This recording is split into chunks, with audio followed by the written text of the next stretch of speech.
Dude, what are you saying about Nomzamambata's breast on Shaga Idembe? I saw the trending, but that was like a while ago. Yeah, no, I stumbled upon the tweets. I was like, yeah. I understand. It's true, but I haven't watched Shaga Idembe actually. Yeah, I say I want to watch it. What's this show? In Guinea? Damn, what do they call it? It's on Showmax. Who's that though? It's on Showmax, man. I recently just bought Showmax, so I'll get the name. but I haven't watched it in any because I haven't watched anything on Showmax. Yeah? Anything. Should watch some interesting stuff. I Yeah. recently watched Shazam. I mean, what was it? Black Adam. Black Adam. Wait, have you watched? Let's be honest. Yeah, no, we can be honest. Trash. What the hell happened there, man? Dog. Like go for it. Dude, like how do you watch something that you don't want to watch, but you're still watching it, fam? We're watching it because we wanna follow where is it gonna go, because they said Henry Cavill's gonna make an appearance. Yeah. Superman's gonna make I saw it training. I was waiting for that part. I was watching this thing. I'm like, okay, there's some cool stuff that's happening, man. You see, I like sci-fi, so these powers and other things that I'm like, okay, that's cool, but like, man, that was bad. Dog, how does The Rock sound American if he's an ancient person who lived like 5,000 years ago? That's what doesn't make sense to me. It doesn't like before we current with Black Adam. Let me get along with the introductions. Yeah, of course, man. Guys, if I think saying it's been a minute is probably an understatement. It hasn't been a minute. It's been a very, very long time since I've last done this. So yeah, we're back with another episode on everything about life. This time I have my good friend, my childhood friend, Michael. Sure, Yeah. So it's been a minute. Today I'm drinking I'm drinking Savannah. I'm not trying to promote anything, but I know certain someone when they see this video, they're gonna judge me for drinking Savannah. But got some apple juice here, guys. Here's apple juice, of course. Yeah. Yeah, but me, I am drinking Savannah. Yeah, so we're back with another one. Yeah. So, dude, The Rock, back to it. Angeng. Boy. I watched that movie, né? I watched it the first time I watched it. The movie was nice in the beginning. And then The Rock started talking. I'm like, why does The Rock sound American? He's not supposed to. Can't you try to create some sort of accent of some sort? I mean, boy, I'm all about detail and every single emotion or eyebrow or whatever. But now, I'm no production whatever. My eyebrows like nah. Even the guy who played the protagonist, the guy was actually the villain in the movie. I think the only person I can give big ups to is the Dr. Fate guy. I mean, you see, that's Dr. Fate. Yeah, you see, he killed that. If there's one person in the movie who actually killed that role, actually the others did good.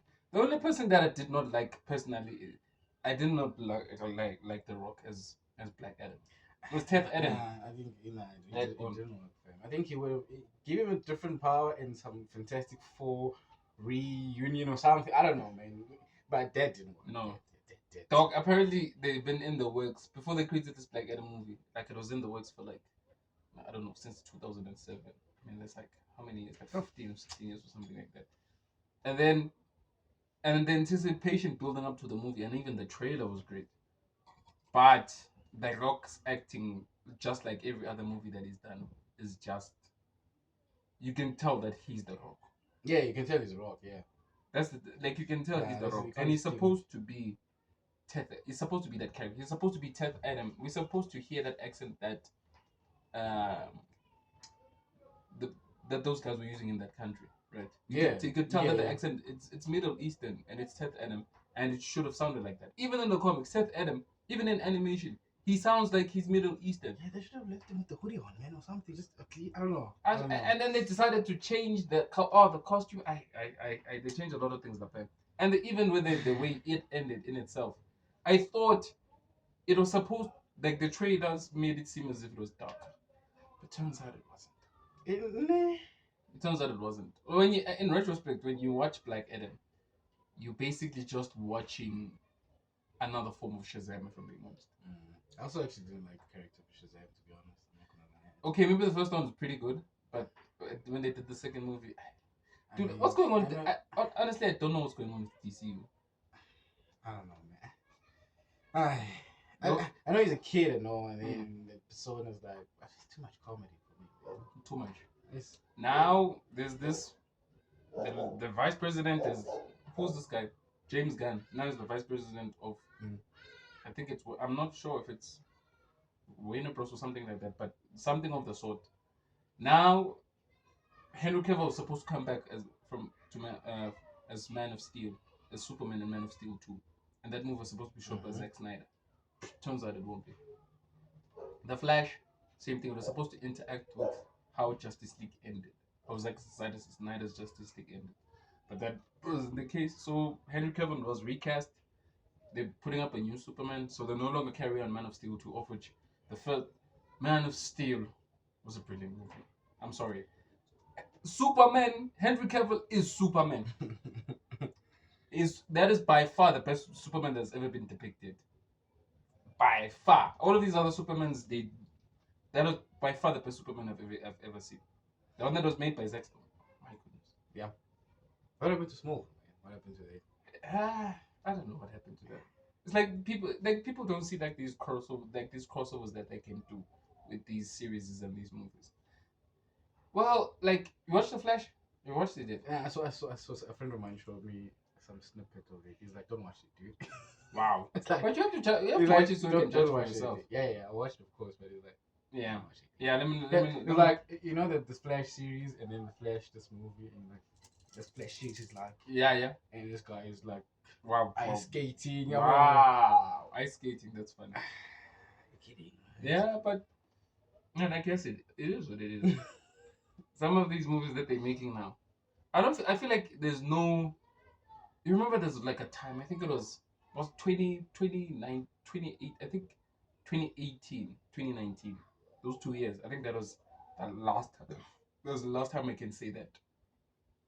There was such a wide range of great movies that we could watch compared to now. If you think about it now, I think you can count the amount of great movies that went out this year. You can count them by your hand. This is the thing, man. I don't even know when last I like sat down and put a list of movies I want to watch. It's been that long. People tell me, if you watch this, I'm like, nah. I have not watched it. I haven't even watched Shang-Chi. I heard it's awesome. I haven't even watched it. You haven't. That's the thing. Movies for me right now, I'm just like, you haven't watched. You haven't watched Shang-Chi, dude. Let me tell you, movies and I right now are like. Michael, you tell me you haven't watched Shang-Chi. Fine. You haven't. I haven't watched it. Okay, watch it. Please watch it. Like, if I think about the top 5 movies that I could probably basically watch, that I like this year, you see, you haven't even to think about. I have to think about it. I liked The Covenant. I really, really liked it. And then there's this other movie called Operation Something. Jason Statham is in it. I like that one also. Mm-hmm. And then the other movie that I watched that was really, really good was this year. I don't know if it was. Send the plugs, man. Send the plugs, folks. There's a couple of great movies that I watched. John Wick 4. I haven't even watched John Wick 1. Let me tell you, dude. You're the worst person on planet People Earth. talk about John Wick and his You are the dog worst dying. per- I'm you're like, God, You are the worst person on planet Earth. You haven't watched John Wick? Not even one. I haven't watched it. Not even one. I haven't watched. Nah. It's the same when I talk with some people. They tell me about these childhood cartoons and stuff. Dude, I only remember Kim Possible, The Kids Next Door, Phineas and Ferb. Dude, these other things that people talk about, I'm like, Cow and Chicken. what? Yeah. These are like, I'm like, what? I Am Weasel. But I Am Weasel. what were you doing? I'm like, I don't know. I was watching that thing. I don't know. What else was people? What else were you guys watching in your childhood? Yeah, there's a couple of cartoons that I used to watch back in the day. There's a lot of things that people have been watching. I haven't watched it, man. I didn't go to grade R, guys. You know, Come on, jumped that's not an excuse. I jumped from crèche to grade one. And listen to this. They thought I was gonna fail. No. Bad me. Simple boy. So look at your But that doesn't matter. I feel like those cartoons, they came along, I think, right about before for most of us. Okay, Yeah. for me personally, it was before high school, just before high school, just at just high school, and then of course after like high school, which just came after. Speaking of which, I was rewatching Dragon Ball, Nice. Dragon Ball Super. From the Tournament of Power, I don't care about all these other episodes. From the Tournament of Power, the part that matters to me is when Goku's fighting Lord Beerus when he goes Super Saiyan God. Afterwards, they can just skip ahead, and then after he gets to Super Saiyan Blue, that which is fine. But from the Tournament of Power that when it starts, I just like everything about it. You know, I feel like I always, when there's like the main character of the story, I always like the other guy. I always. Like, it's like okay, not really the other guy, but like not always the star guy. You know? It's like in Transformers. I know a lot of people like Optimus Prime, obviously. Some people, but Ironhide, guys, my heart's still sore about that blood. Right. Ironhide. I like Bumblebee. Bumblebee's the ish. Bumblebee's the ish. Scene where he took on these two Decepticons, and he finished them off, and he put his guns back, and I was like, class dismissed. That's some class right there. That's some class right there. Like, man. okay, bruh. This is some geek shit. That's when you lost your mind. But I was like, what? And he went backstab his ass. Okay, at least kill him in a fight, man. In a fair fight. You know, I'm stabbing in the back. There's no such thing as fair fights in war. That's how good he was, man. There's no such thing for that. Ironhide was a shit. Bumblebee. You know Bumblebee? Yep. But you know what? Optimus Prime scenes, they're always iconic. When he swoops in, when everybody's about to die, goosebumps. Goosebumps every single time. He's like, he comes in, he's swinging swords. I don't care how he's shooting, he's doing all that. I don't care how old that is. It's actually one of my favorite. Epic. Yeah. It's one of my favorite movies ever. Epic. Layla. Yeah. Prime. My girl doesn't like Transformers. I was disappointed. What? She does. No way. Yeah.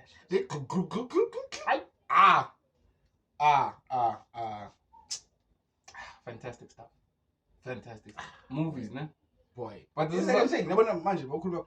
I like Vegeta. Why was not Vegeta the first one to get the God power? Why not? Because I think Vegeta is heading to a different direction. I feel like the difference between Goku and Vegeta, like in their personalities, Goku fights because he loves it, strangely enough, and Vegeta, he wants more power. But he loves it too, in a sense.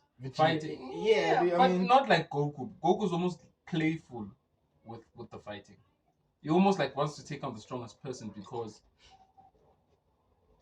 of it. He doesn't want to be. He always wants to find the strongest person. He's not like, I want to be the strongest in the universe. I think that's the difference between Vegeta and Goku. Vegeta wants to be the strongest in the universe, but Goku always wants to get stronger because he knows that there's probably someone out there who's stronger than him. So he's always seeking to push his limits. Yeah, it's like a Cristiano versus Messi. I don't think that's the case, because Goku, the way that's what I'm saying. He enjoys fighting. It's not like if Vegeta had all of the power, he was the strongest in the world, there wouldn't be a need for him to actually get stronger. I don't know if you understand what I mean. But with Goku, it shows in his first thing areas when he comes in. I mean, he feels like he was exactly. And then he's comfortable. And then Kakarot shattered those perceptions. He's like, okay, it turns out I'm not the strongest in the universe, of which is fine. So he actually doubted. I still think Vegeta was stronger than him, but Goku somehow prevailed. Yeah. You know, somehow. Okay, with the help of his friends in that first encounter, at the help of his friends. Even in Dragon Ball Super, you could tell that with the help of his friends, that's how they gave him the energy they gave him time to regain his stamina. They got him out of tight spots for when he got to Ultra Instinct. The first time he got to Ultra Instinct, I was like, Jiren was a menace. Jiren was a menace. Yeah. That dude breathed, and the entire Tournament of Power is shaking. Every time you Android 17 is the ish. That guy's, I don't know what is those colorful other people from those other planets or universes. Yeah. Those three girls. I don't know. Oh yeah, those ones. Yeah, those still doing the transformation. 17, I'm not having that shit. You're wasting my time. You're wasting my time. I don't have time. I don't have God all day. He But was you like, saw- they were open.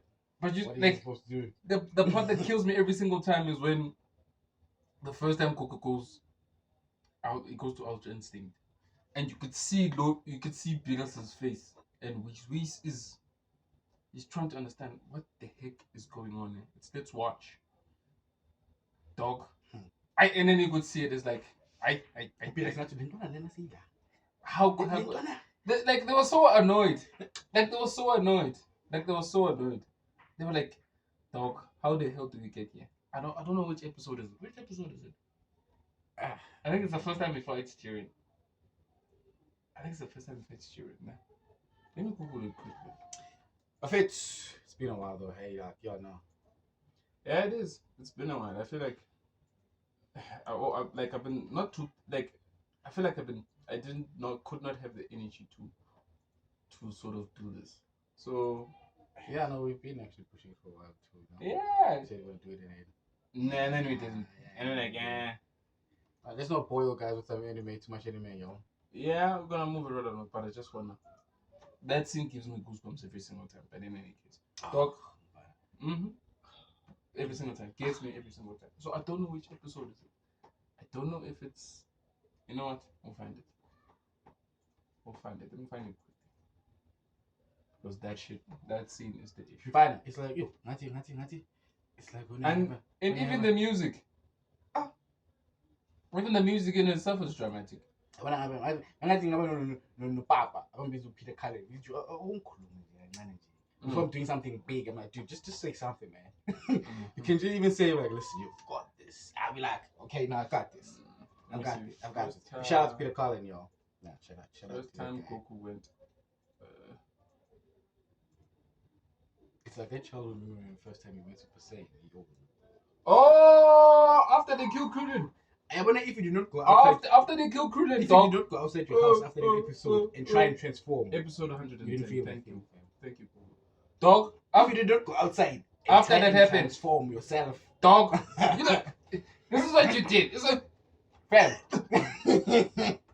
And then you scream that you thought you were gonna turn Super Saiyan. Everybody has tried that, dog. If you're Super Saiyan, if you're a Dragon Ball fan, you tried at least once to try and turn Super Saiyan. At least once. There is no way. Kamehameha as well. Yeah. Come on. Yeah, the Kamehameha. I don't know how many times we tried to do that. At some point, I thought the Kamehameha was. I thought there was gonna be an ancient blood that's gonna come from my head. Something has to come out. Come on. Ha! Man! It's a lot of things, man. Yeah. Come on, man. Everybody wanted to be Goku. Nobody wanted to be Vegeta. No. Everybody wanted to be Goku. Just want to transform. Just want to hear this. Exactly. Oh man, iconic. Just stand there. It kills me, man. Come. Okay. Yeah, here's the scene. That's you done.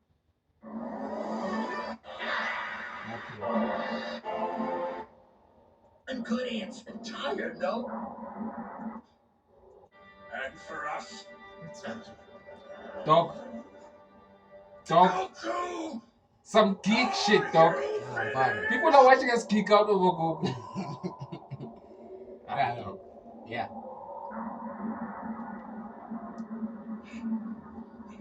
Feel that? Yeah. This is like Those triggers. this is him doing it. No, the entire No realm is being I feel like shaken by some this sort of influx of power. I feel like this would have been What could it mean? Of course, one What's character causing it? Yeah. But on the latest Dragon Ball movie, Yes, I agree. there's this other form that he takes. Like a real fun to It's begin. not Ultra Instinct, but I think it goes beyond Super Saiyan. Beerus, man. Is there something you wish to say? Here it comes. When he says this shit, dog, I'm like, what is the fuck is going on? This was epic, dog. I think people say Super Saiyan, but this shit is This guy's cheating. Goku's always cheating, dog. Always cheating. He's a cheat code. That's why Vegeta always loses his mind every time he surpasses him. He's like, Kakarot, what have you done this time? Bruh. What have you become?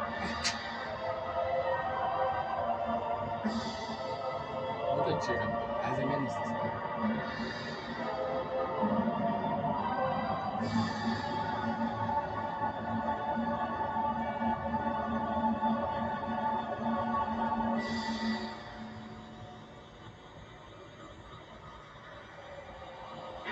Yeah. Man, I hate these 2 minute.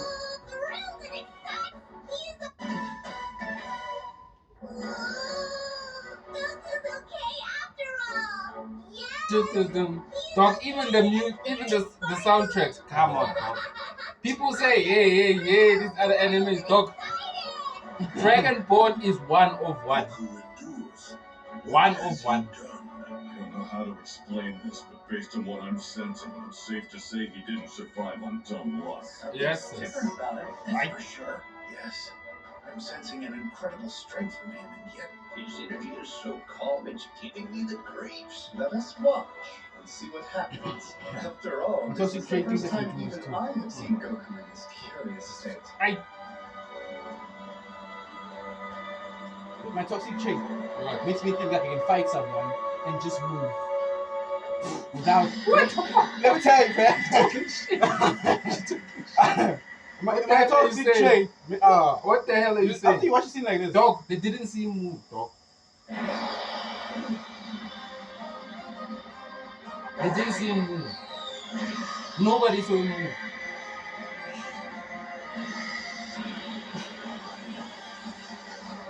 the fact that Jerry caught that punch is very.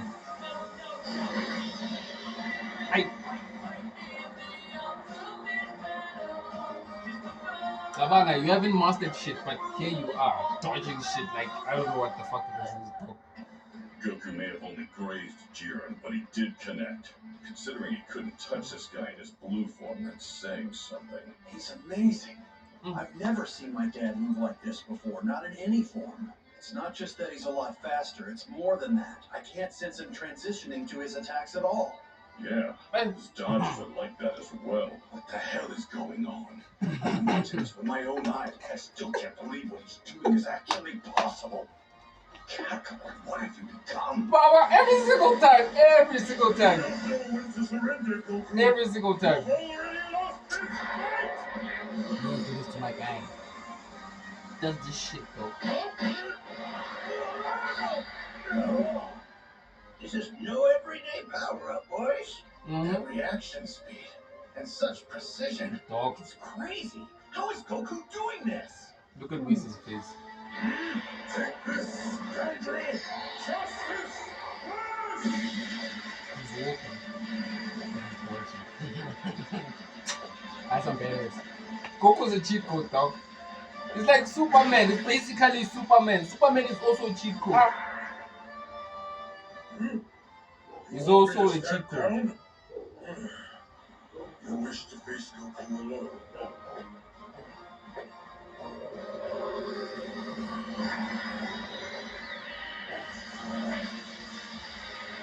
He's dodging.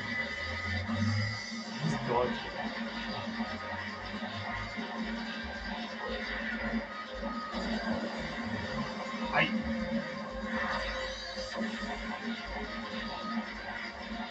It doesn't even need to do that thing that they do. So, who would you say has the upper hand now? I think it's too early to tell. That said, there used to be a massive power gap between them, but Goku has clearly closed it. And that's not all. As strong as he's become, it seems Goku's not done improving. Every time Jiren fends him off, Goku responds with an even faster, sharper, and harder strike. I'm speechless. I never imagined any mortal could push Jiren this far. What the? How could this be happening? Goku has become so much stronger now! Yes! Much stronger and much more amazing too! Tell me why! Tell me how! Could it really be? It's so wonderful! Look at Whis. He's even blushing, dog. I wasn't sure if the same would ever be able to achieve it! And you know what's happened to him? Yes, I believe so! I have tried to steer him towards this forever!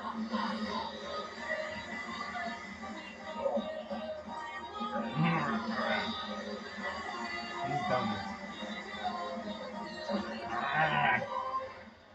Autonomous Ultra Instinct.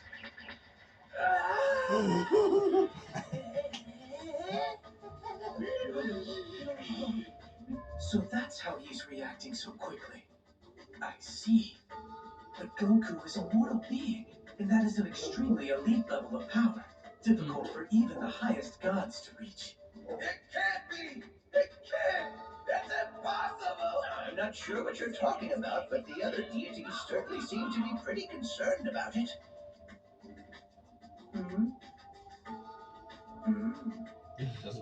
Let's just go to the Fire is true. Freeze. And attention. The deities from other likely served as the catalyst. You mean Goku absorbed the Spirit Bomb's energy? You are correct, Tien. Most likely, Goku has used the Spirit Bomb's energy to replenish his exhausted body. But, as you said, that alone would not be sufficient to explain what we're seeing now. Right. It was the start, a And then they match changed that the might subject have much again. greater power within. I My theory is when the Spirit Bomb exploded so close to him, its tempestuous power coursed into Goku and smashed into his own energy, which he was already pushing to its max. This was the collision he needed to shatter the ceiling of his power and reach an even greater potential that has always been locked within him, but could never fully reach. He broke through his ceiling? again. Hit Vegeta with the Spirit Bomb too. He's now in uncharted territory, and it remains to be seen what will happen to him as he tries to sustain this further. Let's hit Vegeta with a Spirit Bomb too, yo. Smart dog. There's just something about superheroes reaching their full potential. It's sort of like it sounds dumb, but when we look at it as us, it's like it means if you work hard enough that you somehow get to the place that you're supposed to be. That if you just keep pushing. I think that's sort of like the same thing that you find in all of the animes. Yeah. That's what you find with the main characters as well. Every single one. There's this other one in Demon Slayer. Yes. Same thing I with Tama. recently watched it. Exactly. Tanjiro, Kamada Tanjiro. He does the same thing. He shatters his limits every single time, and he's the main character of that anime. You can tell that okay, if he works hard enough, he always seems to surpass his limits somehow. So I think that's why I particularly enjoy watching anime. Yeah. It's like Goku's the strongest character, but also at the same time, it doesn't mean that in order for you to be strong, that you have to be ruthless and all of that. It just means you just have to work hard basically. So yeah, I think that's why we basically enjoy anime, and I think it's like with everything that you do, although in reality, that's not always the case where you working extremely hard will actually make you reach your full potential in some sort of form or shape. Because some of the people work hard every day, but they've been stuck in the same place for like I don't know how many years. Though. So I think it's different. It's very, very different, dog. Something that Peter Cullen said when he said how his brother influenced him to become Optimus Prime, and he was like, he said something like, be strong enough to be. Is it strong enough to be? I think kind. Something like that. And I was like, I just kind of get that. You're so strong that you're so soft. I think that's another thing. What's this guy? Jordan Peterson. I was talking about it. Is that there's a difference between a good man and a strong man. No. I think I'm saying it wrong.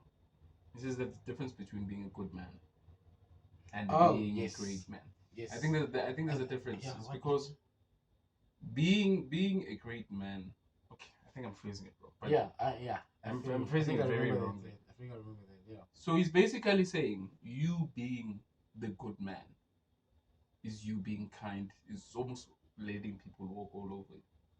And then it says in order for you to maintain being like that great person in a sense, you have to have a degree of ruthlessness. When it comes to it, when push comes to shove, you can be ruthless. Yes. When that's hence he also says that men should be able to defend themselves.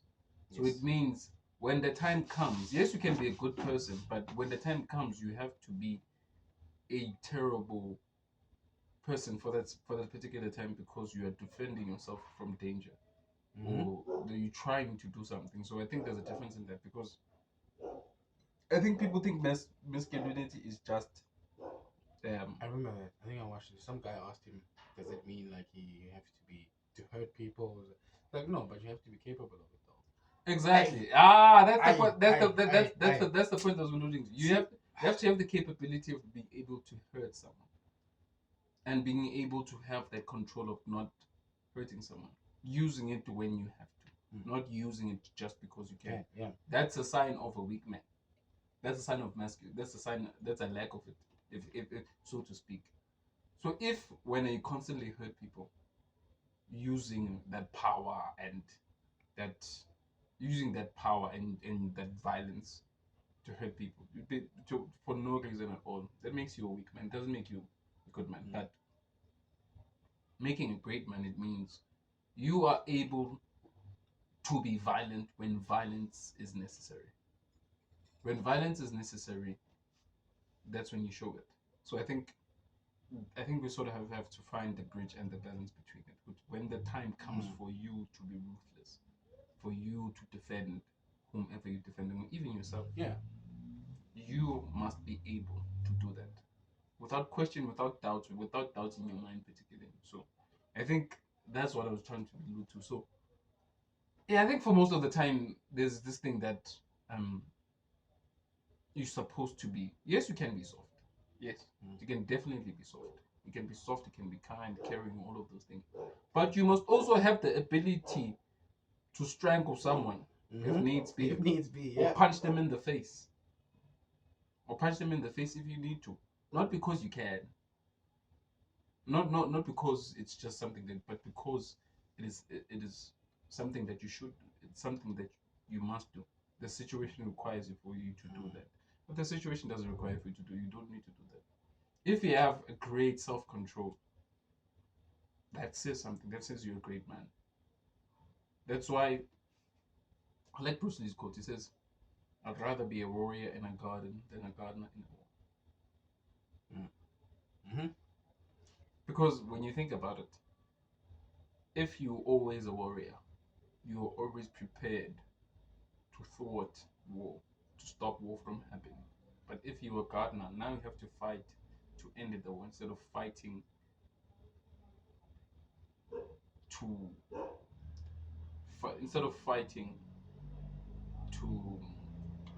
that's wrong thing, but instead of fighting to stop the war, you prevent the war. You fight it to prevent the war, basically. So that's why you'd rather be prepared for something than be underprepared, basically. That's what it's basically saying. So it means that it's something that I always encourage, not just in men, but I think just generally in people. Being able to defend yourself is important. Very important. You must have the ability to do it. It doesn't mean you can do it anytime you want to do it. You must have the ability to do it. Right? It's like also like because there's a licensed firearm. It's licensed, there's laws for it. It means you must use it when there is a need for you to use it. Not for you to threaten your girlfriend or to threaten somebody who talks shit to you or something like that. But to use it when there's an absolute necessity for you to use the gun. When you have a car, somebody tries to rob you, you can use your gun. When somebody tries to break into your house or somebody who tries to kill you, you can respond in kind by taking out a licensed firearm and using it. Yeah, I guess you hear it within the extent of the law, of course. Yeah, you hear it in all these movies when they talk about it's kung fu and karate and all the principles behind it. You know. Yeah.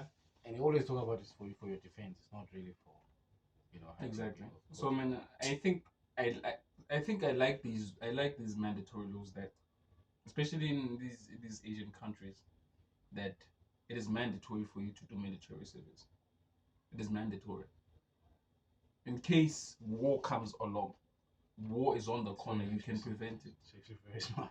It's actually very smart if you actually think about it. It is mandatory for you to participate in military service. It means you're defending yourself. Mele wayifaka high school le nto lena man. Being Manje able to- LO, yabona being LO. able to Yeah, LO mele sijime.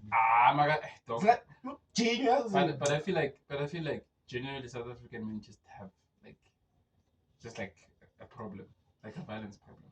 I mean, not just South African men, but like just generally, we just have a violence problem. Anything to us is just violence.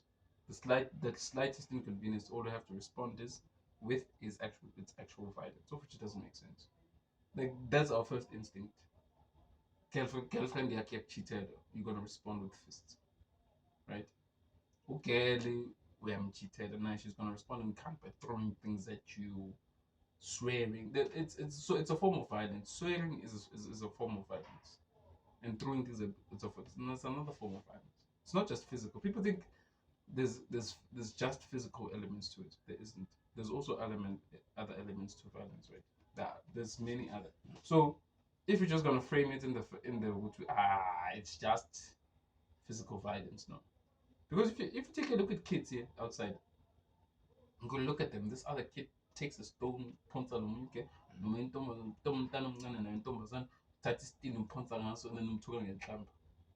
I mean that thing continues out until they teens. From teens, it's adulthood. Adulthood now, the violence is used as a form of discipline with their kids. It just becomes a cycle that is endless. That the end there's no need for it. There is no need for it. But if you teach kids how to fight, fighting, like I always say, is you are able to understand your emotions. You can understand your emotions. You can process them better.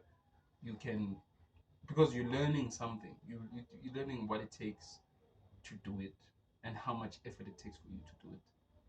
So you know when you do it, what are the consequences of it. So fighting also teaches learning how to fight also teaches you the consequences of what happens when you instigate a fight or when you start one. It tells you what exactly happens. Of course, this is not gonna be the standard. It's not gonna work for everybody, but at least it can work for most people. Because I think if you can be able to handle your emotions or somebody punching you or somebody saying something about you, knowing that fighting this person is not going to help my case at all. I think that's better. I think in South Africa, just have a generally just think we have a violence problem. I just think we, whether it's be it emotional, or physical, we just have a violence problem. Just generally, like people will say it so casually, like because no, like go to young town, that's something against this that. Same thing with parents, but you see what I'm actually getting to. But yeah, so yeah. Be kind out there with it. Exactly. Like, Exactly. kind, man. Exactly. So it's not that we're not capable of violence. You should, as a man, you should be capable of violence. I think everybody is.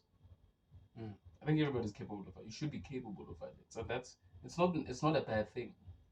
It's not a bad thing. People think it's a bad thing. It's not. But you must know. You must know. Is it a necessity for me to use violence? You can't use violence to try control a relationship or because your girl had cheated. You can hit your girl's gonna continue to cheat. That's not gonna stop. It's not gonna stop. It's not gonna stop. Will hang up into the phone. I mean, I think those are just people insecurities just projecting themselves onto that relationship. Yeah, man. See, you start lifting your. Hey, dog, there's no coming back from that. There isn't, because the minute the physical violence begins, where does it end? Where does it end? Where does it end? Does it end with you putting a knife to her throat, threatening to kill her, and then the next time she does something like that, then you probably possibly kill her? Dog, slippery slope. Slippery slope. So that's why yes, at certain times you are going to act out of character. That I think that's granted. You can have all of the self control that you can have. But I feel like at times, because you're human as well, you're just gonna do something that's very, very out of character.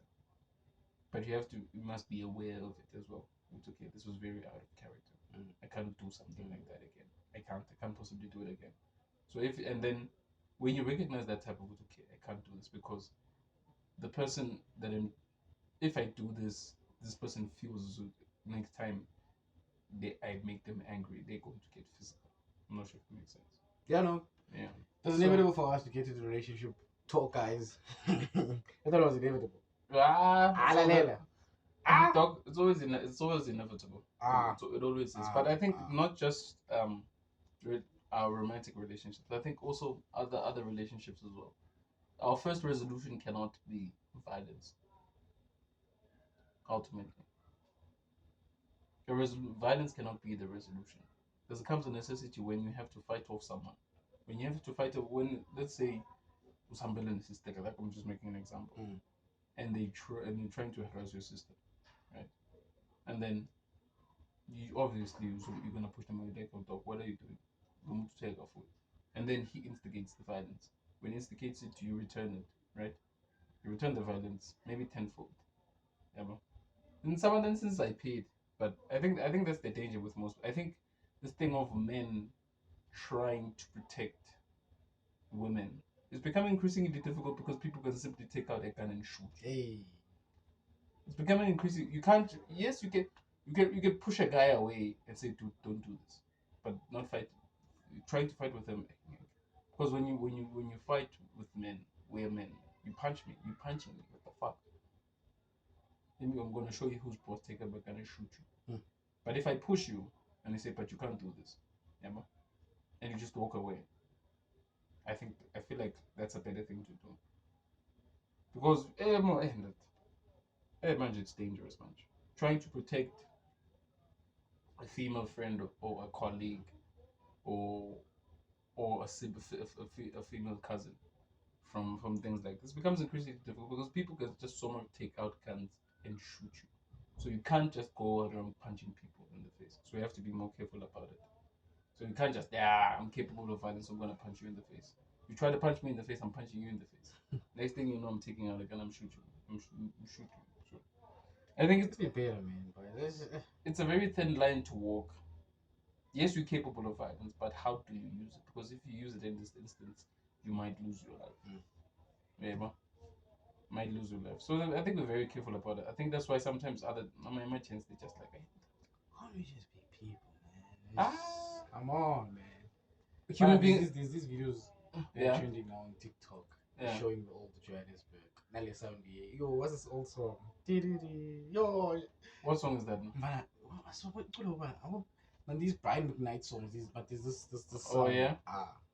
You look at that, there's like these escalators and there's like flowers next to it, like old school image, man. It's like it's beautiful, man. It's like it takes you back to a time when life without, like, it wasn't perfect, of course. Yeah, but with certain now life is becoming increasingly complicated. Of course, with these all of these expectations, especially with social media. If there's one thing that's hurting the newer generation and every other generation, is probably the social media. The pressure that is being put on people. Everything needs to happen fast. If it's not happening fast, you become depressed. And you become depressed. It's a lot. So you feel as if when you are not doing enough. And towards at that point you are. Yeah. You are doing enough. There's nothing else you could do. You know, it's very contradictory in a sense, because people go through that. You're like trying to talk them, trying to calm the situation for them and tell them, no, you do okay, but all you can do right now, but you're doing something other than nothing, but you're still going through that yourself. Also feeling that yourself, and you're like, it becomes difficult to motivate someone whilst they're feeling like that. Like if people have feelings of, I'm not doing enough. Yes, maybe those words might not echo to them now. They might echo later. Honestly, you never know. But they might echo, but just not now. Because it becomes increasingly difficult to actually motivate yourself. It's becoming increasingly difficult for you to wake up in the morning and do what you gotta do, whether you're an entrepreneur or anything like that. It's actually like, I'm tired. Like, You know what makes me more tired? Mm. You know when you tell people you're tired, Yeah. and they respond to you like you're so young, like bitch, Like your tired is tired. bitch, Like your tired is tired, Bitch, basically. I'm gonna age bias like with you maybe be tired now. Like I'm tired, bro. Like tired is tired. Like bro. I'm tired, fam. I'm like you're so young. Mm. Bitch, I'm tired, bro. And I think the only thing that seems to help for me is it's gym. Gym seems to help, but Yeah. I haven't been to gym in like a week. So when you go, every time you go to the gym, there's an extra bit of energy that you can exert throughout the day. But no, you can't like go to the gym and then you do other things and then you fall asleep. So I think we don't have the time for the things that we'd like to do, and we're not where we are supposed to be. And we see it seems as if it's taking time, but it's actually going the way it's supposed to. For some people, it's not. For some people, it's just. So for some, it's just fucked up. For some other people, life is just fucked up. They just There's get a lot of things, man. it's just bad luck after bad luck after bad luck. They're doing all the right things. They're waking up. They have the enthusiasm, positivity, and all of these things that you can mention. But life is just like fuck you. That's what basically like life is saying that to them. It's like basically saying fuck you. No matter what you're gonna do, your life is gonna be fucked up. And for so long, for the person is gonna feel like their life is not going anywhere. And I think they also brave for saying, let me keep going, let me keep going, let me keep going, let me keep going. And then finally, 20 years down the line, imagine how long is 20 years? 20 years sounds like a long time because right now you're 20 years from where you're supposed to be. Yeah. But in 20 years, we're going to be looking back at the day that you were saying, where I'm supposed to get to this way. Reminds me about something I read. Some post that said, look at you, you're tired and you're exhausted and you're tired of everything, but you're still going. And I thought of like, somehow you're still going. I don't even realize that you're still going. Yeah. But you're still going, man. You have to. There is nothing more that we have to do but just keep waking up. Waking up. Of course, not all the time you're gonna have the urge, but just waking up and rinse and repeat. The rinse and repeat is the boring thing, but in the longer run, it's gonna pay off. It's not gonna pay off now. It's gonna pay off later. I read this is other thing I posted on my status a while back about this guy was working. He was at this job that he did not like at all. But this colleague that he's working with, he was older. He was like, kid, listen, you're doing what you're supposed to be doing. What you're doing now is gonna pay off. So when I keep at it, it's difficult, I know, but keep at it.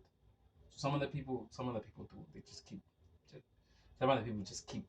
They just keep working, no matter how the odds seems staggered against them. Against you, good. How is this person gonna overcome shit like this? But you know what they do? They put their head down. They're like, I'ma just keep on going. Every single day, I'll do the same thing. I'm going to expect the same result. At some point, something is gonna give. Something is gonna pay off. They just have to keep doing it.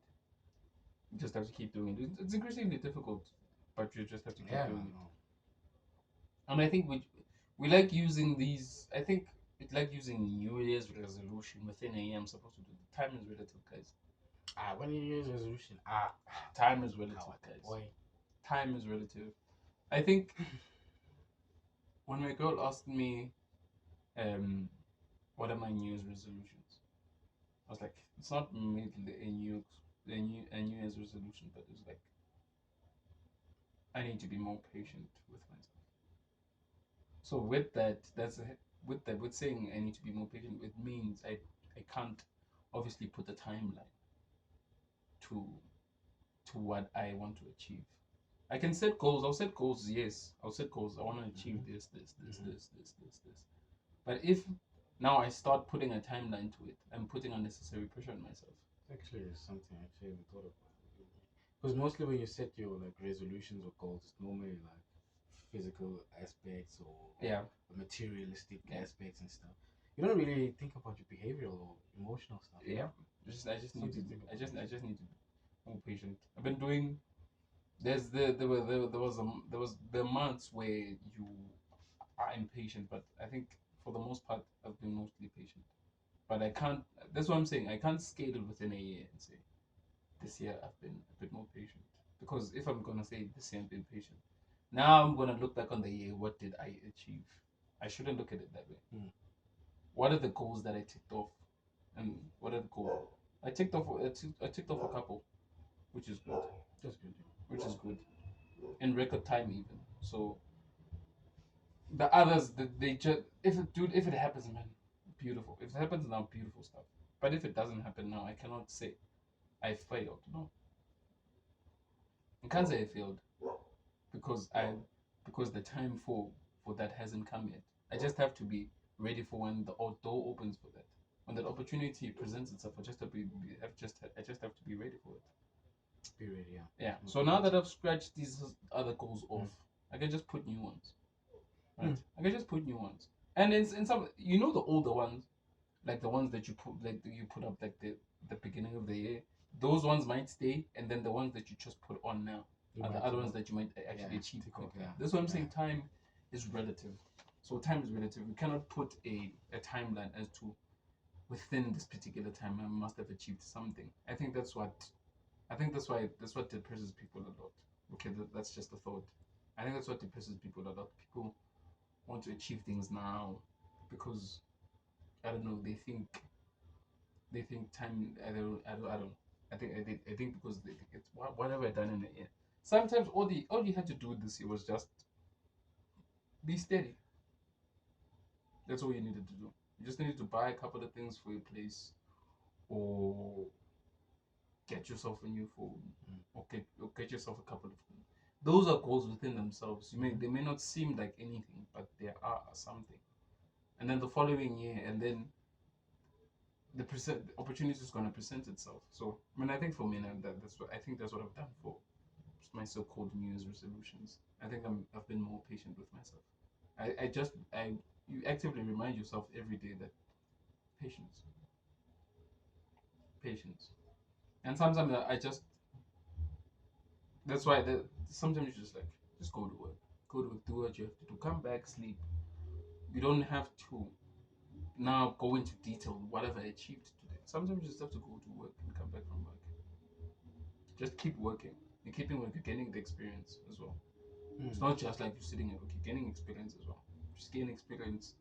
Do what you need to do. Do what you need to do. If you feel as if you need to apply for a new job, apply. If it doesn't come along within a certain time, good. It's a bad thing. And then if it does, show. But it shouldn't be a thing where end of the number this year I the same but yeah, I think if we look at it in I think it's better. Okay, for me personally, I don't know how other people do it, but for me personally, I think it's been better when I said patience. Yeah, I guess for me it's like when you do that these people will work hard and it still feels like nothing's breaking through. I feel like even that when you put that goal or resolution for yourself that you need to be more patient. It's difficult. I mean, for someone who's like they're being patient. They feel like they're being patient, and it's like, dude, I'm being patient, but like, come on, man, exactly. I need something. Exactly, I need something, man. And it becomes increasingly hard if you've been patient. I mean, you hear people tell you like, dude, you gotta be patient. Like, wait, I've been, man. You've been I patient. feel like I've been, man. Maybe that's when you need to shift focus. Maybe that's when you need to. If you know that you've been waiting on something for a very long time, why don't you shift focus? You're basically putting it on ice because when the opportunity presents itself, you're going to be able to do that. Why don't you focus on something else? What else maybe can you achieve within that time? I know that's the main goal, but within that time, what else can you achieve, right? Because I think we're always talking about careers and all of these things, but we never talk about relationships with ourselves, relationships with our parents, our friends, our loved ones. We never think about that. You never think about how was your relationship with your girlfriend 6 months ago? How was it versus a year ago? Has there been an improvement? If there's been an improvement, that's a goal in itself. you haven't thought about it that much, but you always try to do better. So I think maybe if you shift your focus and trying to focus on being maybe a better friend, being a better son, being a better boyfriend, or being, yeah, you understand? Instead of just it being only the aspect of your career only, why not be, I'm gonna be a better friend. I'm gonna be a better mother. I'm gonna be a better father. I'm gonna be a better daughter or a better son. We never think about those things, but what we think about is that I need this job thing to work out. But in the meantime, what are you doing? In the meantime, nothing's happening. You're just going to work. But how is your relationship with the other people that are around you? Those are also goals. Those are also personal goals that you can set for yourself and say, listen, I want to create a better relationship with my mother, or maybe you and your mother have been estranged for a while. Create a better relationship. If it's your girlfriend, you feel like in the past couple of months you guys haven't been in a great place. What do you do to actually make it better? And you think about the things that you guys did before. What can you do better? Can it improve? And if you improve it, it's a beautiful thing. So I think focus, yeah, chief.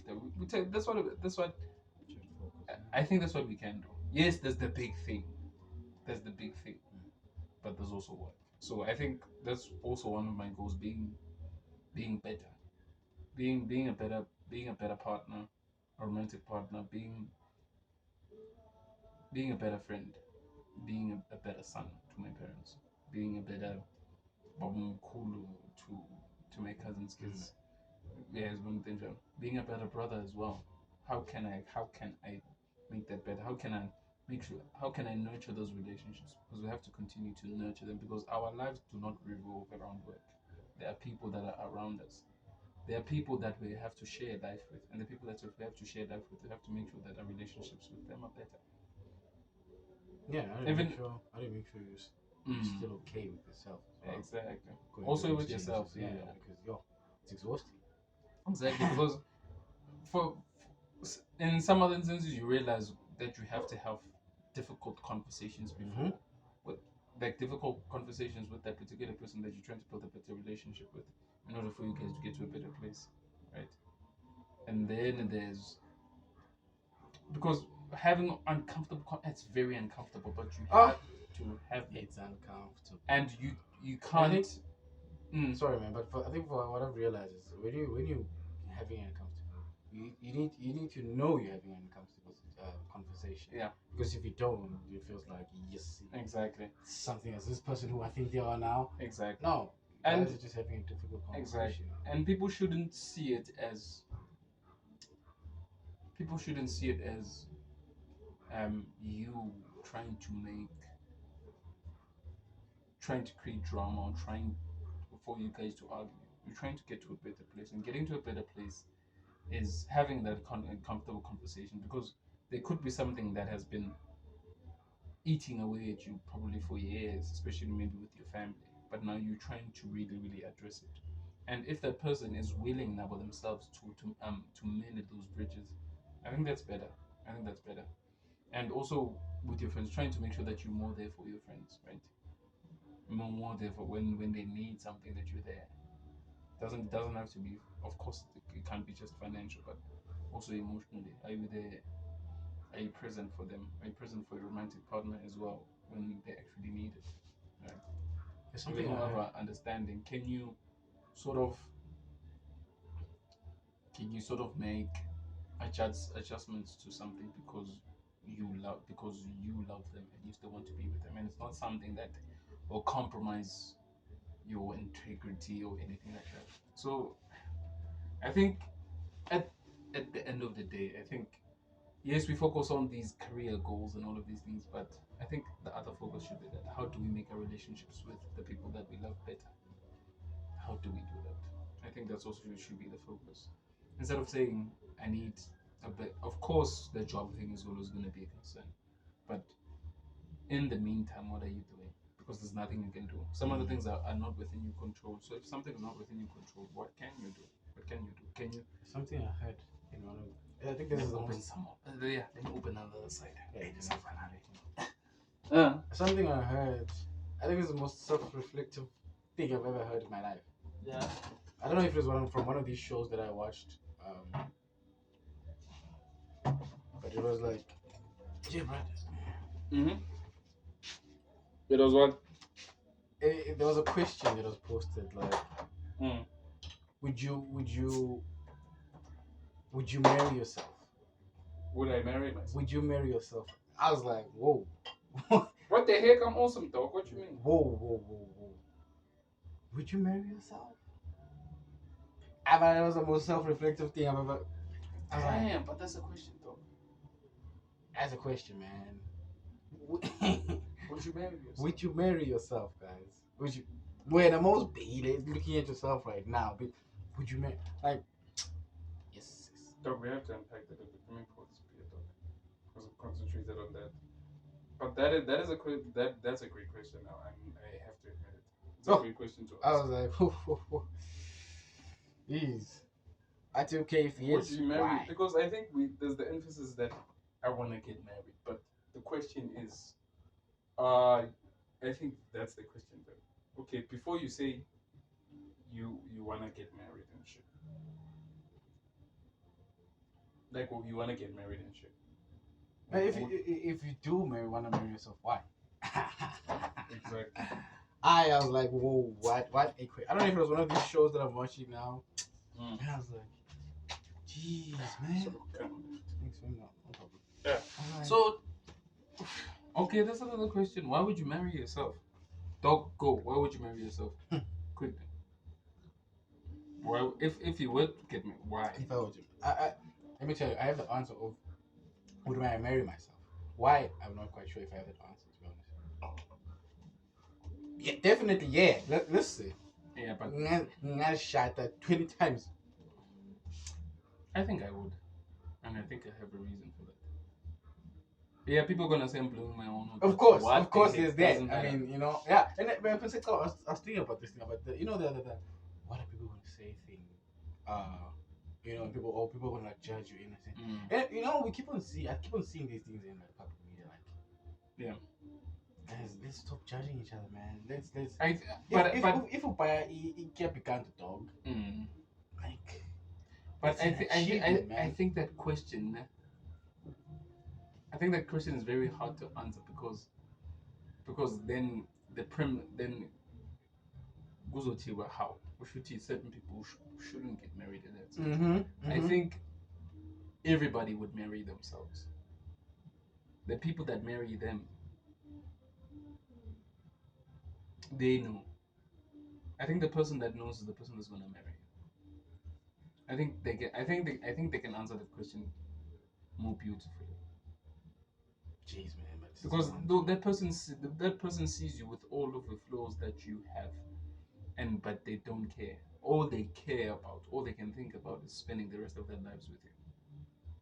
You must think about that. Though. I think the person that can best answer that question is not the person, it's not yourself, because of course you're gonna toot your own horn. So I think the person that is gonna best answer the question is the person that married you and what you meant to them and how they see you. Because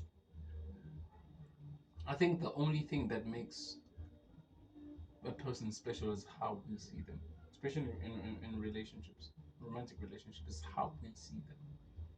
What are they? What do you feel when you're with them? When you talk to them, how do you feel? When you call them in the morning, and the first thing you hear is the voice. How does it make you feel? The way they laugh, the way they laugh, and the way they listen, and they show you, and they do all of these other things.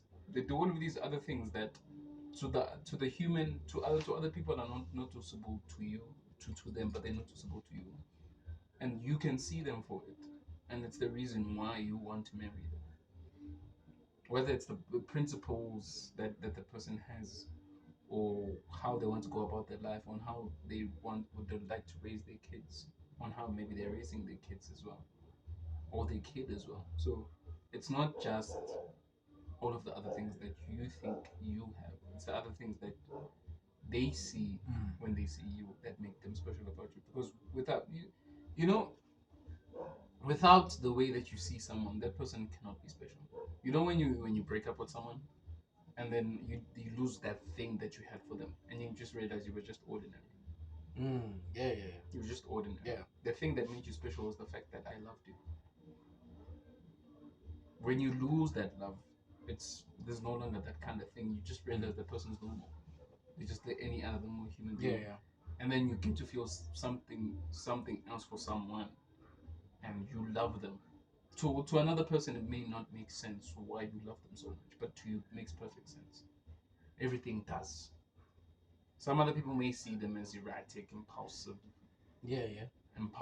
batuman, and all of these things. They can say all of these things, but when the way that's the most important thing. That's the only thing that matters. So yeah, I think to answer that question, it would be the person that is going to marry you that can best answer that question. We cannot answer the question for ourselves. I can't answer the question and say, why would I marry myself? Yes, you can try, but you can try because people have told you so many things, but that person that's going to marry you, what are they saying? The person who's in that a relationship with you who wants to marry you, why would they not want to think marry about you? it, Bafit. Ask yourself that question. It's a great question, dude. Thank you. It's a great question. It's a great. Yeah, no, when I heard that, I'm like, whoa. Exactly. Okay. This past weekend, I was watching Arsenal versus Man United on Sunday.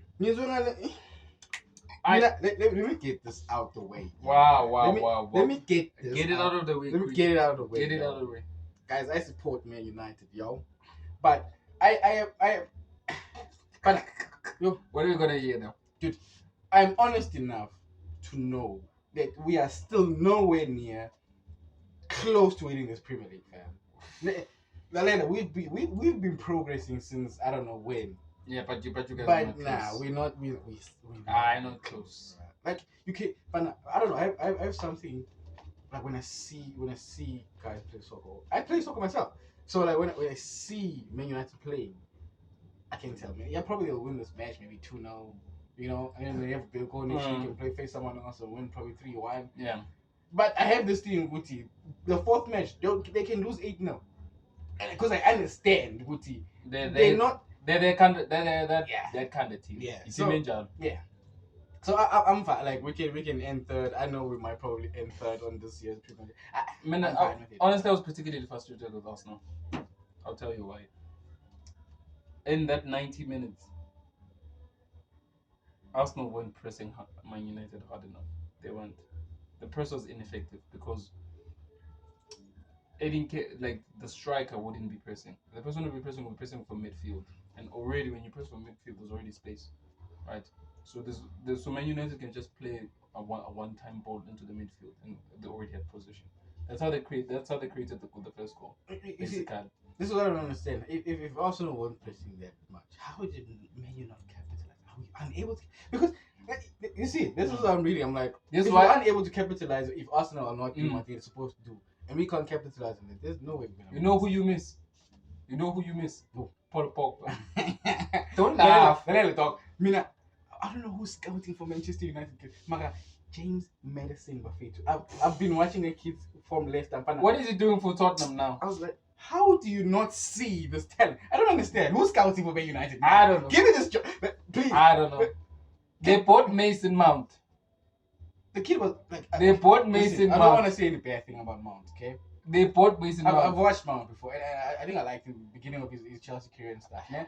But towards this transfer that came now, dude was on the bench, man. There was nothing. But still, Mason Mount.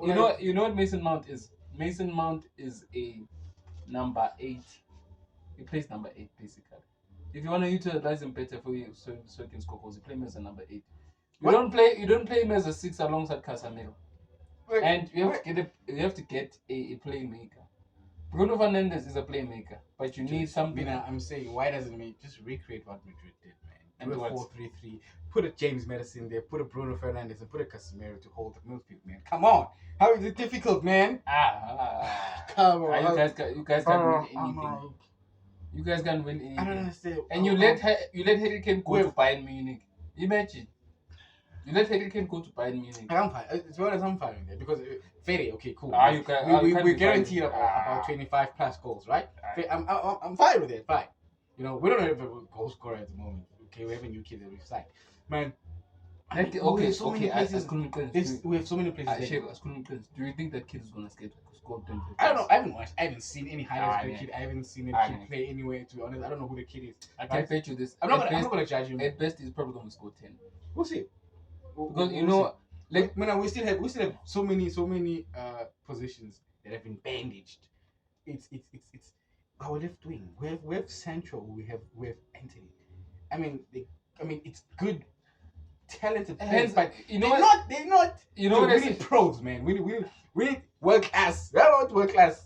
That's not world class, Joe. That's not world class. Let me tell you, Jadon Sancho is world class. I'll tell you why he was a bad buy for Man United. I'll tell you why. If you look at how Jadon Sancho played at Dortmund versus how he's playing at Man United, it's two very different things. They're trying to restrict him to one position. At Dortmund, they played a free role. If you look at him, the influence he had on Haaland scoring so many goals as well is the fact that he was playing a free role. He was drifting. He would start off the left, next thing is in the middle, next thing is on the right, next thing is in the middle again, next thing is back in midfield. But he was drifting. He was allowed that freedom to play. He wasn't, okay, you're going to play on the left. That's not how, that's how Rashford plays. Yeah, stick on the left, that's fine. But that's not how Sancho plays. Sancho needs to roam around. He needs to get the ball. He needs to feel it. He needs to do all of these things, right? And then Bruno, I feel, Bruno Fernandes is not a number 10. Bruno Fernandes is a number 8. He's a box to box. He's a box to box. Yes, he's gonna create chances. That's also part of his job. But if you're gonna get a number 10, just take Eriksen, put him as a number 10. You'll see the difference. Maybe that's what they can do differently. Instead of trying to play, they can play a 4-3-3. Instead of trying to play, who's this guy? Eriksen and Casemiro as a double pivot. They can play them as a 4-3-3. Let Casemiro stay behind. I don't understand this. And what are we scared of? double pivot is What are we scared of? Because that shows, to me, that shows that we're not even confident in our defense. If you're gonna have two midfielders, you're not. You're trying to protect the back four when you're playing a double pivot. And Christian Eriksen is not much of a great defender, so that's another thing. So what they tried to do with Paul Pogba, but Paul Pogba was shunned for that. It was like Paul Pogba. I want to say this right now. I don't really rate Pogba back. What are you saying? Yeah, I don't really rate Paul Pogba. I didn't watch him in Juve. I've seen highlights. Paul Pogba was by far Man United's best player when he was there. Tell me who's a better player than Paul Pogba. I'll pay you money now. Better than Paul Pogba. Well, once he was Man United, I'll pay you money now.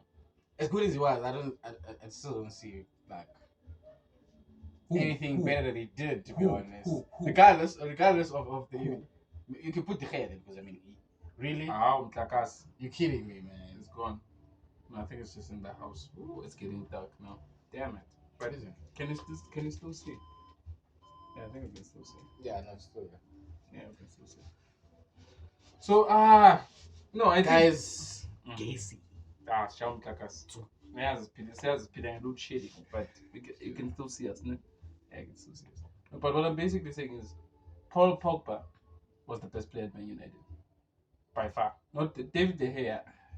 I mean, whilst he was there, he was the best player. He saved us there. He saved us a season or two, man. We could have been like 7-5. Man, how do we allow Man City to win the treble? At least restrict them on the FA Cup. When you have that alien called Haaland. Like, I mean, it's an FA. Come on. Guys. Haaland is an alien. Dude, Ten Hag made the kids, those boys, stand in front and made a speech with you. We will give everything we can to restrict. We didn't give everything, man. You guys didn't do jack shit. We were supposed to be going to war there.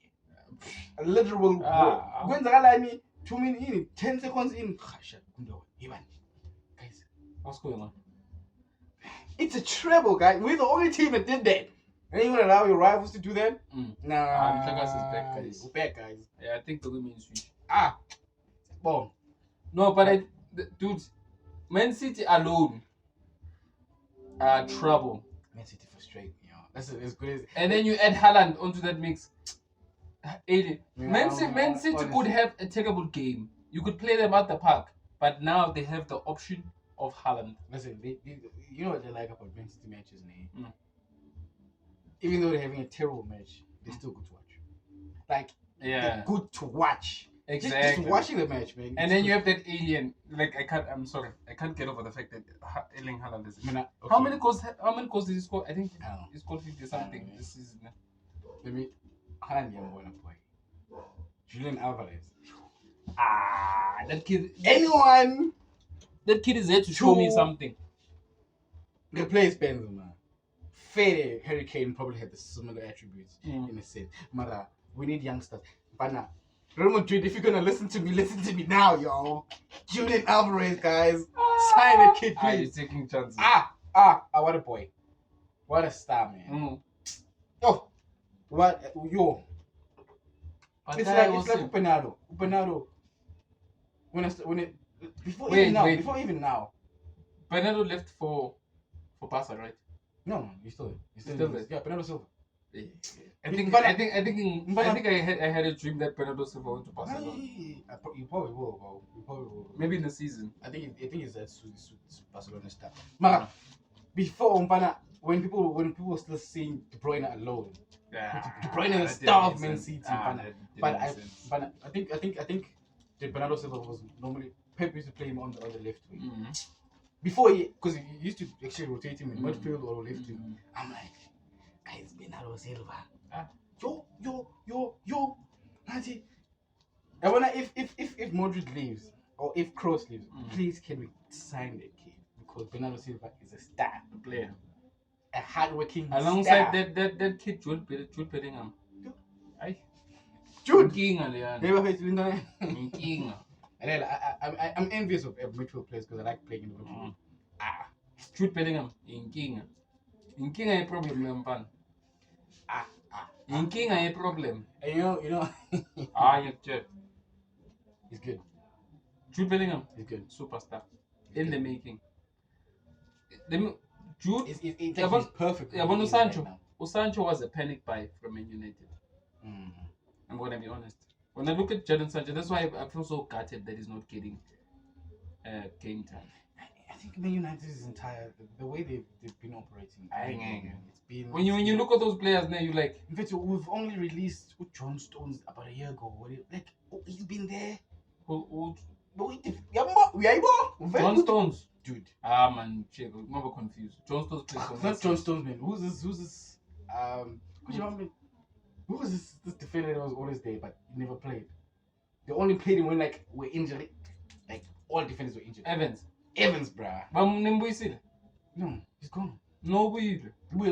Dude, you guys sold Johnny Evans after a year after you guys 2 years after you guys won the title.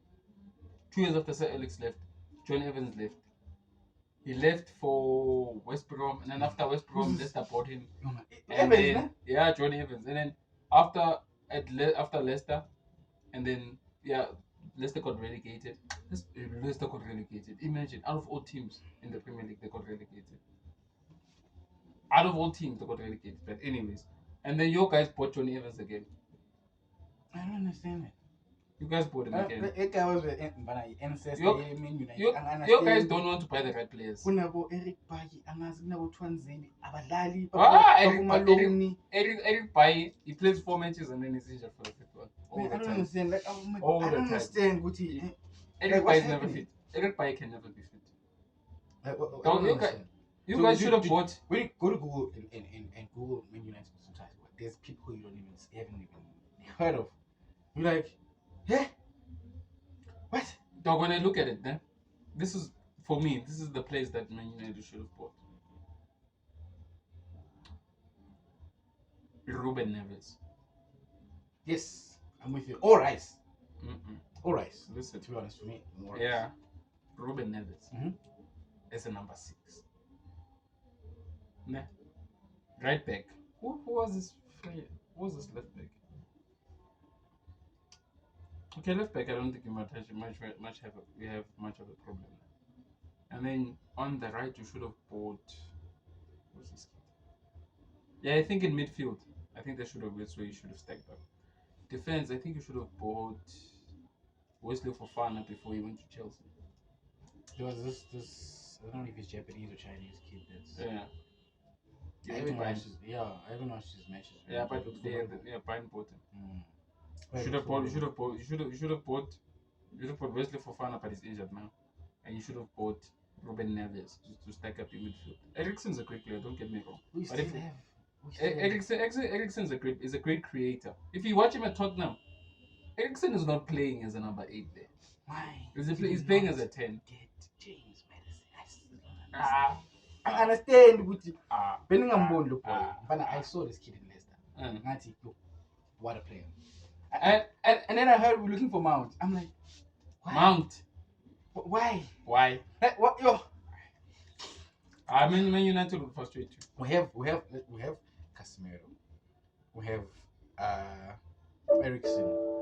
We have Bruno.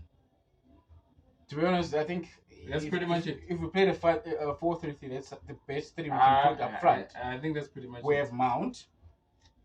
We have Fred. We have McTominay. Fred is gone. What do you mean? We have. You're going to find a Fenerbahce. Hey, down, guy. Hi. Aye. Hi, Mina. Let me tell you Nah, something. nah. Let me tell you something. Fred, you were gonna get a 7 out of 10 out of him every game. He was not gonna play those beautiful passes, not gonna create many goals, but you were gonna get a 7 out of You him. see, the problem is Man United signed him for those beautiful passes. Because every highlight you see is beautiful passes from Fred. You know what's the problem? That's the problem. You know what's the problem? You're trying to play him as a double pivot and it doesn't make sense. What is double? I still is double. Yeah, they're trying to play him as a double pivot and it doesn't make sense. If you're gonna play Fred, you play him as a number 8 or number 10. It's better as a number 10. Let him have the ball. But now you guys bought too many number 10s. You bought Bruno, you bought him, and then next thing you know, you bought Eriksen. It doesn't make sense. Not unless you Pep Guardiola, you know how to take who's this kid? You know how to take Fred and put him on the left. Put him on the right. Let him drift off so he can let fullbacks over there. But this is Man United talking, and Anthony has not done anything. Anthony has not done anything. Let's be honest. I mean, He has not done zilch, cup, nothing. I can tell a player who can be Man United stature. And let me be honest. The players that I'm looking at, Man United squad. When you look at it, it doesn't give you, but it doesn't give you confidence. You like Fede, Rashford. Okay, yeah, last season on this basis, Mara. But for your guy, He will score because his name is out there. Yeah. You guys are playing games. Rashford. Okay, listen to our front three. We put Rashford on the left, right? Put this new kid Holland in front. Who we putting on the left? Jadon Sancho, Anthony, because they're both having like struggles. So who we putting there now? Let's leave it open. Let's put a question mark there. We carry to the midfield. Bruno's an obvious. Yeah. We have Casemiro as a holding. Who's playing with Bruno? Are we putting Eriksen there? Are we putting Mount? Who are we putting there? Who do we sign to join up or link up with Bruno Fernandes to have an attacking front? I think maybe we should give Mount time. Fair I enough. think that's fair enough. Fair enough. And can be that. And to be can be- honest, yeah. I think he's gonna have a run. He's gonna have a good run. Probably after 4 matches, 5 matches, we'll see. I think he's probably gonna have a good run. They'll probably match. You know when you name Man United's team sheet, there are names that are supposed to strike fear when you hear them. Bruh. When you hear Arsenal, they start at the back. William Saliba, you're like, he's a king, and he go midfield. Declan Rice, now it's Declan Rice. You're like, another king. Yay! Yeah, what else? And then you Madrid prospect. exactly, and then you say Martin Odegaard. Martin Odegaard. When you come from Madrid, let me tell you, guys, my ultimate team is Madrid. Let me tell you something that you don't. Rome, I am in love. I've been in love. I'm gonna beat him at FIFA after this. After we We'll see. Yeah, we'll post the score whenever. We'll try to post the score. Yeah. Mara, Don't worry about that. Real Madrid. When you come from Real Madrid, there's something about you, dude. No, let me It's tell like Real you. Madrid teaches you He's culture. like, you know what he's like? He's like a more, I'm not gonna say robot version, but his left foot is more educated. He's more It is also like. Let me not say the it's kid is also. becoming the more also like. I- The more. Hey, you know more- what? Every time I talk the more about Ozil, seasons. you know the more when you talk about Ozil, we are talking about an anomaly there. You did that. Ozil didn't have those big eyes for nothing. Ozil he gets to see Tupac. That's why Cristiano he almost fell down to his knees when they told him that they sell him as a Ozil to Arsenal. What a player! What a beautiful player to watch. He made the games look so simple. Martin Odegaard does the same thing. Mm. He's always looking to his left before the ball even comes to him, so he can make that pass. And then now you go to the front. Now you have Bukayo Saka, king. Mm-hmm. Gabriel Martinelli, king. Martinelli, listen, what? Yeah. What player? We still need a striker that's gonna strike fear into the heart of defenders because Gabriel Jesus, let's be honest, he's gonna get us 15 goals, but we need a 25 goal striker. I don't know where we're gonna get it from, but we need it. I don't know where. If I were to buy a striker as Mikel Arteta, where would I buy it from? Mina ngisakutshela ngithi Julian, people are sleeping on this kid, man. Maybe- Because Haaland is taking over the shot, and rightfully so. Kid is scoring like no one's business. Mara, Maybe Mikel Arteta can super Julian Alvarez. Maybe I'm telling you, man, the players are gonna be that's gonna be a terrifying front three. that kid. Julian Alvarez, Gabriel Martinelli, and Bukayo Saka. Mm. There's gonna be a terrifying front three. And pin this. Let me tell you, pin this. Julian Alvarez is gonna be a star. He's a star already. Yeah, it's Mara, gonna you be- haven't it's seen gonna him. be You haven't seen anything. That's what I'm saying. If he wants to be a superstar, he must go to Arsenal. I'm telling you. Julian Alvarez, Bukayo Saka, Gabriel Martinelli. What a young, powerful front three. Imagine it. Inkinga. If Mbappe comes to midfield, imagine this. Fede playing in the same field as Vinicius. Fine. We'll do something. Imagine we have Vinicius Junior. We have Julian Alvarez. We have Mbappe. Oh my god. Oh my. Whoa. Tear teams up. Bana. Up. Tear them up. You have a Jude Bellingham. You have listen to this midfield. Oh, Cross, Modric, Jude Chouameni. You have Valverde. Kamavinga. Wow. Azodala. Petano Kamavinga. Bruh. Suga. Yo. Nationality. I want to. Oh, Madrid guys. Man City. I know what. Man City sell players and then they I replace them. don't care about this spending whatever. Listen, teams spending have been spending a lot. But the football that's being played there. You can sign the most expensive player in every position. But the football that you play there, you can't buy that. I don't think you can buy it. I don't really honestly. I don't think you can buy it. You know the team that does the best recruiting is which team? It's Brighton. Right? Oh! That guy Robert This Dezen. guy- Oh, it's been another beautiful team to watch play soccer, fam. Let's bet. Beautiful Listen, football. let's bet. He's Man United's next coach. Please, KDB. Let's bet. Please, KDB. He's Because Man United's next coach. yes. Bet. They Come want this whole saga here. Eric Ten Hag is gonna be, firm, and they need someone firm in Man United dressing room. And fair, okay, cool. But still, I don't understand what we call out of putting Cristiano as like bad goat, whatever face. We still lost 25 goals, guys. Dog. You lost we 25 still goals. lost You 25 lost goals. 25 goals certified. And Certified. you still be scoring goals even now. Victor, I don't know why his age became a thing. It was no one who scored 25 goals for us. He There had was to, nobody. all he had to do was stay in the box. That's his job. He's gonna score goals all day, every day. But what more did you need him to do? Score goals. He's 37. What more did you need him to I mean, come on. Milk him for another 2 years, and then at 39 goes back to Sporting Lisbon and retires. Finish Milk him for 2 bruh. years, okay? Exactly. Milk him for 2 years. Let him score goals. Let him score 25 goals. Then Slender, who bought him so replacing? when? Oh, Cristiano. Who was this guy? What was his name? Yeah. Who's that guy? Yeah, that guy. What was I'm like, I even forgot his name. Freddy was a hard work, but I mean, Hard work. yeah, Are you gonna I give think me that goals? was what was being said. He will, do that hard work. I feel like Man United do that a lot of business. A lot of bad business. Cristiano. is First a of all, star. you know what they did? They It's like- panicked by Ronaldo. first, Fair. and then they sold Edison Cavani. Are you selling a gold? They sold this. You sold the gold machine. Edison Cavani is a gold machine. Edison Cavani is a goal machine. His job, he gets goals, not assists. Don't expect him to See, what's crossing nice? the ball. Yeah, I wanna get Goals. now. Cristiano will give assists and goals, and the Mango Mogana highlights if Cristiano's assists were being scored. I don't know how many assists the kid would have had. No, but the thing is, Ten Hag felt as if Cristiano wasn't working hard enough. He's 37. All you have to do But build. doesn't have how, dude. You build the team. Listen, if you want to get closer to Man City, build the team around Cristiano Ronaldo. Exactly. Let him score goals. I don't His know. job is just to score goals. But His job is just to score goals. there was so many assists he played that the other players missed. Like point blank miss. Yes. We have missed away. No, Yeah, we need boy. What? you- Shaparat boy. Next. How many last minute goals?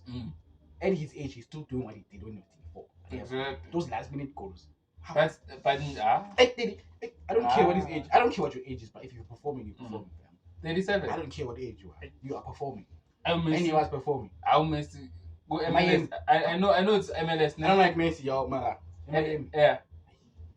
Kona le pasi chayile. You- Awuzenzani?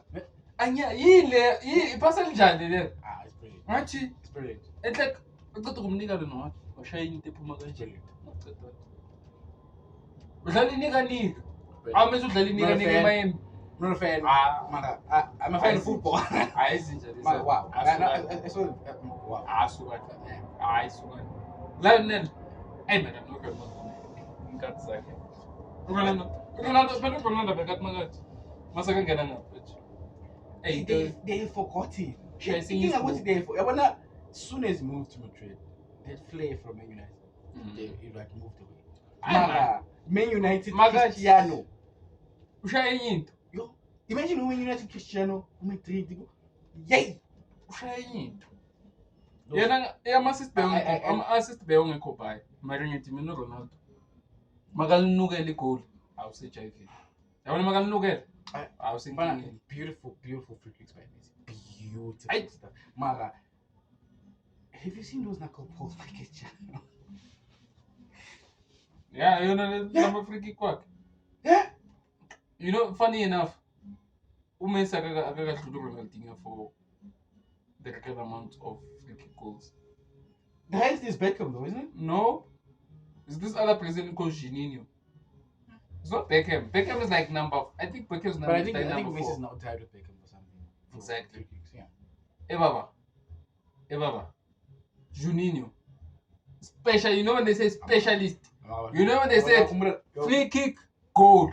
It's like not try penalty, same thing. Aye. No, I mean, This is my personal opinion. Ronaldinho is the greatest player of all I don't time. have 45 degrees. Nepola. Begama Of all 90. times. Begama 90 degrees. Nepola. I 45. So, Yeah. Maga walker boy. Maga Cavalali. We are walker. We have to correct ngoba yazi wenzani? Mike ushaya ucelebrate uyazusaka correct. Yabona Ronaldinho in his prime, greatest player of all time. Don't tell me anything. Don't tell me about Pele. Don't tell me about Diego Maradona. Don't tell me about Messi or Ronaldo. Funny enough, I think I don't like Barcelona because I'm a Madrid fan. But funny enough, I think Ronaldinho is the one who made me watch football, fam. And it was like Not just a certain team, but football. He made you fall in love with football because of the things that he did. And bese nakushamanya amaphasi ngokuzuthi ndoda wenzani manje so. baka bafaka umshini baka table lapha FIFA ama highlights. Yeah. It's like he brought street football into the mainstream football. I'm told. Yeah. No, it worked. Ngizodlala. He made it work. It's Dino. You go this is yeah. Ayizinja Yeah. Zinja. Nah, what a player. Makathathi team ayibeke lamahlumbe na bafethu asambeni. What a player. Bafethu kwelathi asuka. What a player. Asuka. Of all time ba. Makathathi Madrid. No. Athena izimetric tamshayela izandla ati wena asiyakubona wena awunuplande kakhulu. Wena asiyakubona. Fine. Jersey number 10. Mdlali webhola ke loya. Angafika. Lapho uyaqeda lapho ngafika ibhokisi. Sekadlula isi2. Maka sekadlula isi3.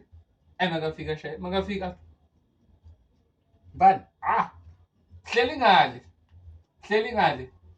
Ebani free kick yakhe. That's why the free kick yakhe unobheka igoli. Same thing no Messi. So that's what it almost is. Boy. I would have loved to watch the kid play professionally, hey. But this guy. There's a good friend of mine. His name is Lefa. Only Fafa. We played like. I feel like the world did him a disservice by not letting him play football. Yo, talented mother ever. Talented as hell. Man, I would have hoped to watch that kid playing professionally. Dog. I'll blind boy. Played fullback. This is I always remember this time because I think that was the only time I watched it. Yo, He was playing fullback. But that's like two. I was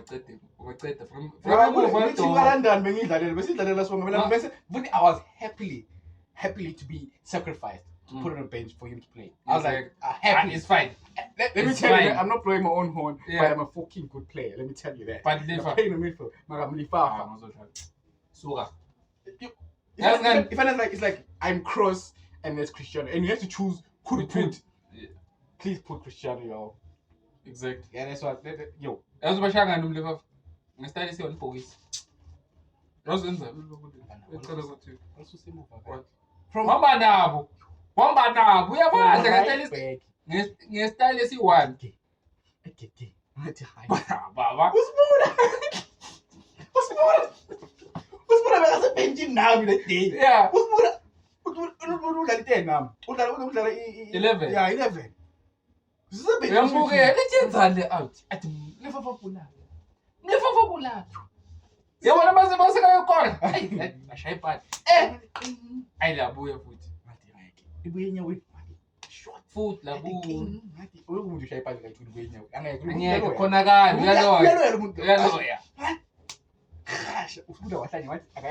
again. Sitting down and go.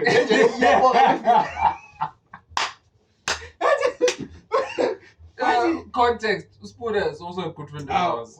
Another good player. Exactly. Hey, man, Ulifa I told you.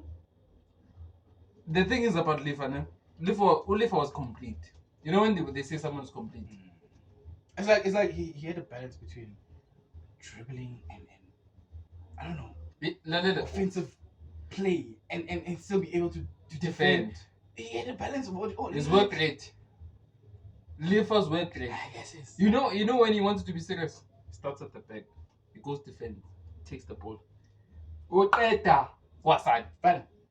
Gonke la udla kwasan. Bengithi mengiyummatha ngithi yabona wena. Bengithi nyazi lendlela eliphathi ibhola phambi kwami ngiyibhekile. Ilethi. Then ngithi yabona manje ngizokuthuka manje. Yeah. And manje ngithuka la ngizolikhaba somehow ngizolithita luckily ngizolikhabela le a distracteke ne makathola futhi into abafita inyuma angayi. No. Beka inkinga umlefa. Mlefa beka inkinga. Mlefa makathi udla wonke umuntu. And you couldn't. He was like amazing. He was basically Messi. Amazing to watch. It was basically manje ngaqeda ngapha. Alitopi move. Manje ngiyahamba. Makafika adlala i1. Udlala kayi1. Nosipura but 1. Sekahambile. Ayobaqeda lapho phambili. It's like you know when these professional players be like, I don't know, you don't know Cristiano until you play with him. It's like that. Mulifafa, when you witness it, bekakhalisa amajenti. Bekakhalisa beyintshebe. Bathi nomfana ubuyaphi lo? Asimazi. Shaka kiss umngane wami. Shaka kiss. Samba as good as I thought I was, Mulifafa was picking better. Ayinja le. Oh, ngisakhala la manje. Amana nami Ayakhala. Awu, yabona lapho basincintsha lapho. Lapho basincintsha. Yabona lapha wena she abasincintsha player. And how does Diski recruitment Diski la in Zanzibar? How do we? Terrible. How do? Yabona le, don't get me started on it. It's terrible though. Like, how do we? Because you're telling me that a talented Pelulif was just one example out of the thousands and thousands of players that could have played professional football. How can you tell me that a person as long as scout you different? But you know when you can see raw talent, you're like, when I can put you. How do we put this in on paper? How do we? Because I need to. We leave school, we go to varsity, or we go to we study, and How do you do that with soccer? At this point, yeah, you potentially might get a job. you know, Exactly. yeah. How do you do that in sports? How do you? What do you follow? It's terrible. Like a grassroots level, like a grassroots level. At this point, I feel like it's not. It's not paid like attention. Like they don't pay enough attention to it. You're completely almost a scout. But I don't think that's also I don't think programs but it's not enough. It's just Yeah. Right. I don't think it's enough because you're telling me that nobody saw that. But you know when you're a coach and you see something, you see the first time you see a player play, you see him grab the ball, and he's like he beats 5 players. You're like, who is this kid? And then you see him defend. You see him grab the This kid is a superstar. Nyamfuna. That's what you say, Nyamfuna. And you make a play. Somehow. So I think yes, says fair, must figure out there's not enough scouting. Because yes, they have that talent, but at the end of the day, it feels like it talent so I feel like that's the sad part. That's really, really the sad part. Nah, seriously, there has to be some sort of SOP or I don't know, man, some path that cause wow. Because when I was playing cricket, I played until first team. That's before Prem, and then that's before 19. Okay, so I'm following the right steps. I feel like I'm doing it because after first team I'll play Prem, Premier League. Yeah, well, then I'll probably play for professional. If I wanted really to play like cricket, focused on it deadly. But it's like it's so yeah, man. Yeah. It's I think with cricket it's a bit different because I think there's opportunities for you to do that. I think after high school I just lost the love to play it because my parents are like, dog, you're doing my trick now, so you can't play cricket. I was like, what the hell?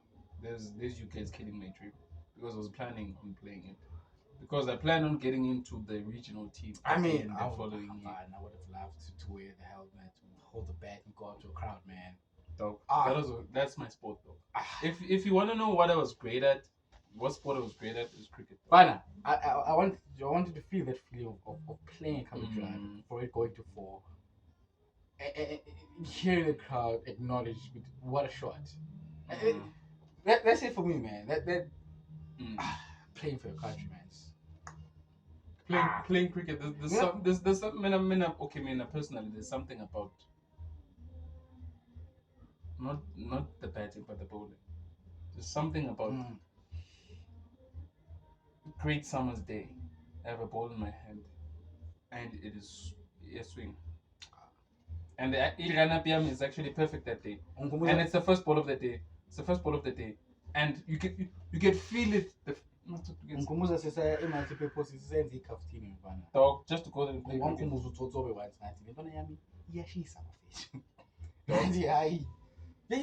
Whoa. Yeah, I won't took my one, but I was actually pretty good at it. I don't know if we were bowling. What were we doing? I don't know if we were batting or bowling. But I remember sitting in cabin at multiple people. Indle is captain. I think I was injured actually. Indle is captain. I was like, hi,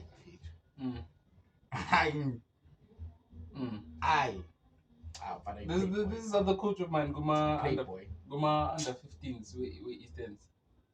I think it was the B. I was playing at the B team for the B team at the time. And then he just sort of tried to adjust my action. But I think that was just natural. Dog, I can't remember swinging the ball like that. Right hand at the ball swinging out. It was playing 20 over cricket. The ball just first ball. of the day. First ball of the second half because this other guy called Andre. He was the one who opened the bowling, and then I was the one who opened from the other end. Ooh, dog, for 4 overs. That's what everybody was saying. That Yeah. dog, I could. Football heritage, cricket heritage. Dog, this is what we're talking about right here. Pare.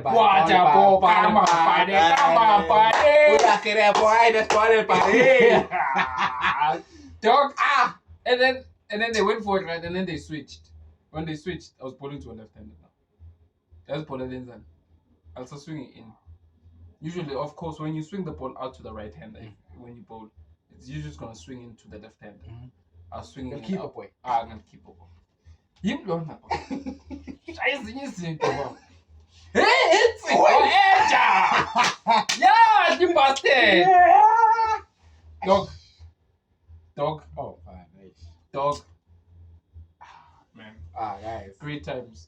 Sports is like Great times. Support the I folks, guys. I thought Support you the know folk, guys. sometimes you think about getting back into these things, but man, you feel like it's a bit late.